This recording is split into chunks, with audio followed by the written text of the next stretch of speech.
Halo, assalamualaikum warahmatullahi wabarakatuh. Jumpa lagi ya di channel saya Dapur M1, channel yang membahas seputar perbaikan handphone.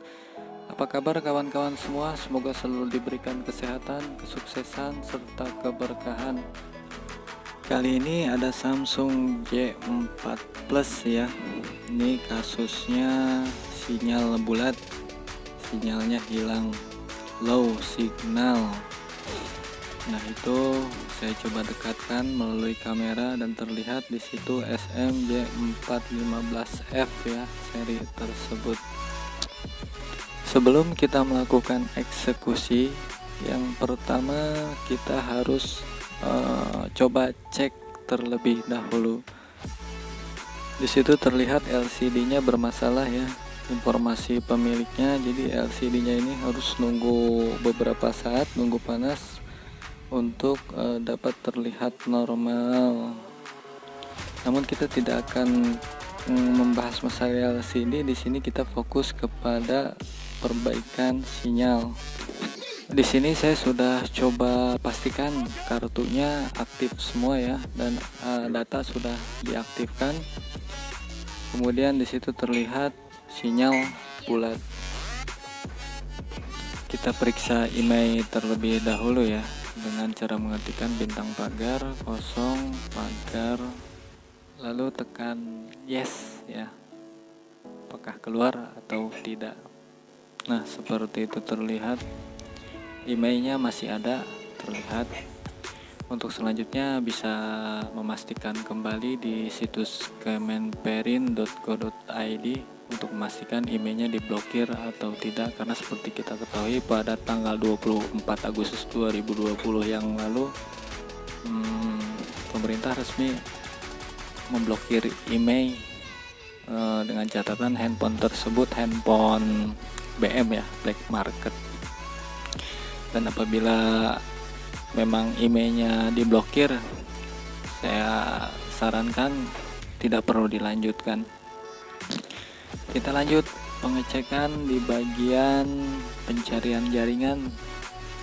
Secara otomatis itu masih mutar-mutar ya.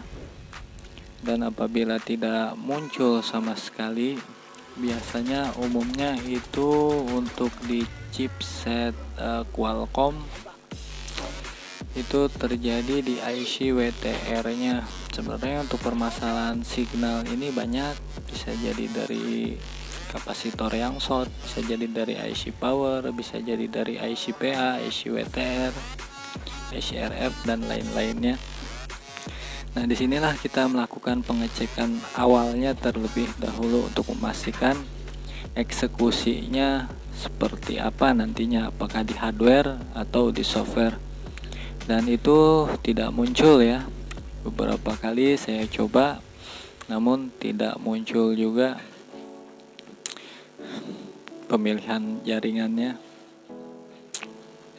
Dan itu durasinya saya percepat pun hasilnya nihil ya, zonk. Dan yang terakhir kita pastikan versi pita basisnya ya, apakah muncul atau tidak. Dan itu udah dipastikan ada ya, berarti handphone ini secara software normal. Dan kita akan melakukan eksekusi ke bagian hardware. Nah, seperti itulah pengecekan untuk kasus signal. Dan untuk perbaikan signal ini termasuknya gampang-gampang susah ya. Namun yang penting kita paham alurnya seperti apa sebelum kita melakukan eksekusi. Ini langsung saya bongkar aja mesinnya ya. Untuk pembongkarannya sengaja tidak saya videokan, jadi untuk mempersingkat waktu, mungkin nanti di lain waktu akan saya share bagaimana cara untuk membongkar Samsung J4 Plus ini. Karena untuk mengangkat bagian mesinnya ini terlebih dahulu kita harus mengangkat LCD-nya terlebih dahulu, termasuknya rumit ya. Jadi untuk perbaikan handphone Samsung ini ya lumayan untuk harganya sendiri ya. Nah, di situ saya akan eksekusi di bagian signal penguat akhir. Untuk pembongkarannya saya lebih menggunakan tang potong tanpa menggunakan blower. Saya pikir ini lebih aman, cuman tergantung selera teman-teman seperti apa, tergantung kebiasaannya juga ya seperti apa. Saya coba bersihkan dulu ya menggunakan sikat untuk memastikan bagian-bagian tersebut bersih dan tidak terdapat korosi. Biasanya saya menggunakan minyak kayu putih. Lalu saya coba periksa, saya dekatkan kamera dan seperti itu ya. Dan itu yang ditunjuk dengan tanda panah merah yang akan kita ganti. Lalu saya coba perhatikan kembali ya. Saya teliti menggunakan kaca pembesar dan saya mendapatkan kodenya yaitu IC-WTR 2965. IC WTR seperti ini banyak ditemui di handphone Xiaomi ya. Banyak yang berchipset Qualcomm rata-rata menggunakan IC WTR seperti itu. Dan itu alhamdulillah untuk IC WTR seri seperti ini saya punya stoknya ya. Masih ada kurang lebih sekitar ada 2 kalau nggak salah.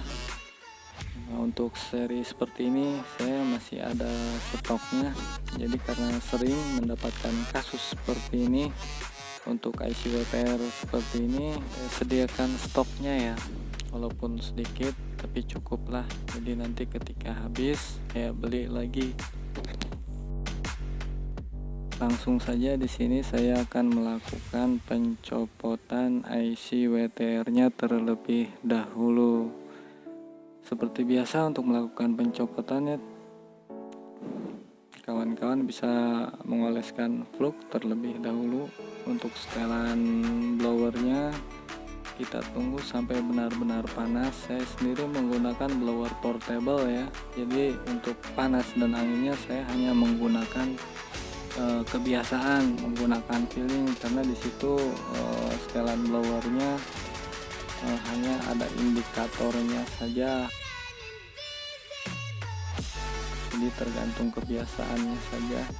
Saya panaskan menggunakan blower hingga sampai goyang, kemudian nah seperti itu cara mengangkatnya ya. Dan itu terlihat masih nempel karena fluknya ini saya menggunakan fluk yang bagus, jadi tingkat lengketnya itu benar-benar masih nempel, sangat kuat. Seperti biasa, apabila sudah kita lakukan pengangkatan, kita bersihkan dulu kaki-kaki pinnya terlebih dahulu ya, seperti itu. Bisa menggunakan blower, bisa menggunakan solder. Saya menggunakan solder saja. Dan apabila sudah dirasa cukup kaki-kakinya rata, kemudian saya periksa lagi menggunakan kaca pembesar. Apabila sudah rata, namun apabila belum, saya melanjutkannya dengan membersihkan timah menggunakan solder wax seperti itu ya. Jadi saya pastikan benar-benar di kaki-kaki di mainboardnya itu harus benar-benar bersih.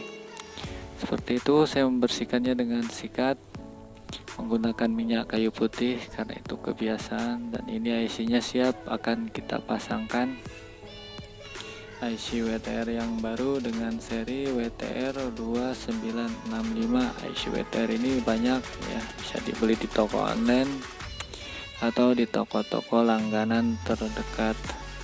Untuk pemasangannya seperti itu ya. Saya biasanya mengoleskan fluk terlebih dahulu ya. Kembali lagi ya, tergantung kebiasaan dari teman-teman. Untuk cara memasang IC-nya bisa dipanaskan langsung atau dioleskan flux terlebih dahulu ya. Hanya saja jika saya mengoleskan fluxnya terlebih dahulu untuk menghindari nempel antara kaki satu dengan kaki lainnya, intinya menghindari short ya. Seperti itu saya presisikan terlebih dahulu. Ini saya tidak menggunakan alat bantu ya, saya hanya menggunakan manual seadanya saja tanpa menggunakan mikroskop. Seperti itu saya langsung panaskan menggunakan blower Untuk setelan blower pada saat pengangkatan, pencabutan, dan pemasangan sama aja ya, tidak ada bedanya bagi saya karena setelan blowernya seperti itu. Jadi berdasarkan feeling saja saya tahan biar tidak goyang seperti itu. Saya tembak terus, kemudian saya coba goyang, dan apabila sudah goyang dan kembali kepada posisinya, nah itu seperti itu, artinya si IC sudah presisi dan menempel dengan sempurna. Dan ada baiknya setelah melakukan pemasangan IC, kita cek di jalur feedbacknya dulu ya, apakah ada yang short atau tidak. Lalu kemudian saya membersihkannya dan kita akan mencobanya. Nah seperti itu ya. Jadi saya pasang dulu bautnya satu, kemudian back covernya saya pasangkan, saya tutup, dan kartu-kartunya saya pasangkan. Saya menggunakan kartu Indosat dan kartu Tri. Kartu tersebut saya pastikan kartunya aktif ya dan berfungsi dengan normal. Jadi kita akan memasangkan LCD-nya terlebih dahulu ya.